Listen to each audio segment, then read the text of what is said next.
important story because, first of all, Africa gets almost no attention. And they're also the countries of Africa also are the ones that get hardest hit when the United States and NATO decides to have its dalliances around the world. They are the ones that suffered the most, right? But we don't hear much about it.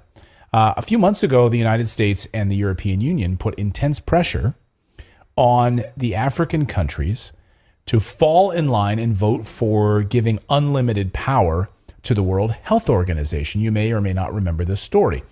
Africa said F you and voted against giving unelected group of globalists power over their lives. Here was the scene, right? Look at this. This was the scene when they were voting on this.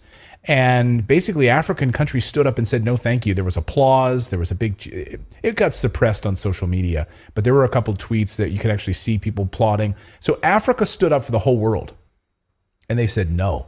We are not going to give a group of unelected World Health Organization globalists power to run our lives. So did Brazil, to be fair. True. Yes, Brazil did as well. And what this would have done would have been awful, right? So the United States and all of these European countries would have handed over power to the World Health Organization so that in the event of another pandemic, which would never happen, right?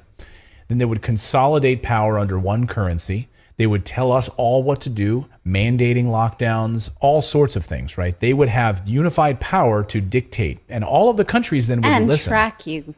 And track your movement and mandate vaccines. So let's give it up for Africa for stopping this, at least temporarily, and they told the World Health Organization to go screw themselves. Well, now the U.S. doesn't like all this sovereignty and making its own decisions that Africa is up to. So the United States now has decided to put some pressure on Africa to basically sanction itself against buying any goods or anything else from Russia other than grain and fertilizer. Grain and fertilizer, okay, fine. Here's the New York Times headline. Yes. So now the New York Times is reporting that U.S. Ambassador to the United Nations, Linda Thomas Greenfield, is warning African countries not to purchase anything from Russia besides grain and fertilizer, or else what?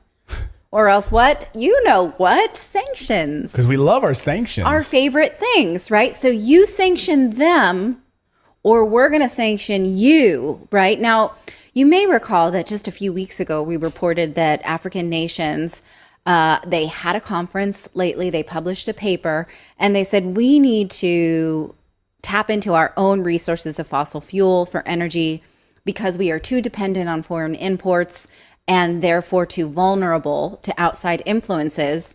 This is prime example of that kind of thing, right? So the rest of the world said, no, Africa, you're going the wrong way. Don't use fossil fuels. You'll screw up the environment. Like, it's fine for us to have done that, but you don't start, right? Don't go and use your own oil unless we want it, then give it to us, right?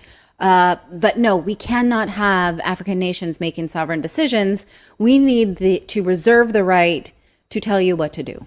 So here's what U.S. Ambassador Thomas Linda Greenfield said when, and we'll go through what she was planning here with this New York Times. In this New York Times piece, it lays it out pretty well. She says, during a visit to Uganda, that countries could buy Russian agricultural products, including fertilizer and wheat.